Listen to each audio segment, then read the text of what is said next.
Khatter recipe করে দেখাবো। খাট্টা বানানোর জন্য 1 কেজি টমেটো নিয়েছি। এখন টমেটোকে কেটে নেব। সবগুলো টমেটো কেটে নেওয়া হয়ে গিয়েছে। একটি পাতিলে টমেটোগুলো দিয়ে দেব। 1/3 কাপ পেঁয়াজ, 3টা তেঁতুল, হাফ টিস্পুন ধনিয়া, 1 টিস্পুন হলুদ, 1 টিস্পুন মরিচ, হাফ টিস্পুন জিরা, 1 টেবিল চামচ লবণ, 1/4 কাপ তেল দিয়ে দেব। 5 কাপ পানি দিয়ে দেব। এখন চুলার হাই আছে বলক আসার জন্য রেখে দেব। 5 মিনিটের জন্য ঢাকনা দিয়ে ঢেকে রাখবো। 5 মিনিট পর ঢাকনা খুলে দেব এবং নেড়ে চেড়ে দেব। 8 মিনিটের জন্য ঢাকনা দিয়ে ঢেকে রাখবো এবং চুলার মিডিয়াম আঁচ করে দেব। 8 মিনিট পর ঢাকনা খুলে দেব এবং ডাল ঘুটনি দিয়ে ঘুটে দেব। তোমরা চাইলে হ্যান্ড উইচ দিয়েও ব্লেন্ড করতে পারো। ব্লেন্ড করা হয়ে গেলে হাফ চামচ চিনি দিয়ে দেব। নেড়ে চেড়ে দেব। 5-6টা মরিচ দিয়ে দেব। অল্প ধনিয়া পাতা দিয়ে দেব।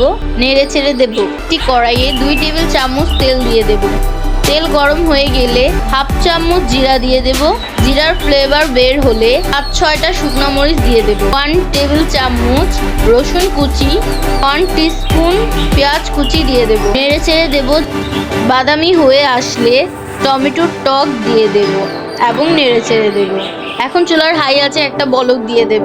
বাগারের ফ্লেভার যাতে আসে। হয়ে গেল মজাদার খাট্টা বা টমেটোর টক। বাগাইরা আলুর ভর্তা করে দেখাবো। আধা কেজি আলুকে সিদ্ধ করে ম্যাশ করে নিয়েছি। 1/4 কাপ পেঁয়াজ কুচি, কাঁচামরিচ পছন্দ অনুযায়ী 2 টেবিল চামচ ধনিয়া কুচি, একটি কড়াইয়ে 1/4 কাপ তেল দিয়ে দিচ্ছি। বাগাইরা আলু ভর্তার জন্য বেশি তেল লাগে। তেল হালকা গরম হয়ে গিয়েছে। 1/4 কাপ পেঁয়াজ দিয়ে দেব। পেঁয়াজ হালকা রান্না হয়ে আসলে কাঁচামরিচ দিয়ে দেব। 1 টিস্পুন লবণ দিয়ে দেব। কাঁচা মরিচের ফ্লেভার বের হলে ম্যাশ আলু দিয়ে দেব। ভালো করে মিশিয়ে দেব। এখন কাঁচামরিচ দিয়ে দেব এবং ধনিয়া পাতা দিয়ে দেব। ভালো করে মিশিয়ে দেব। হয়ে গেল বাগাইরা আলুর ভর্তা।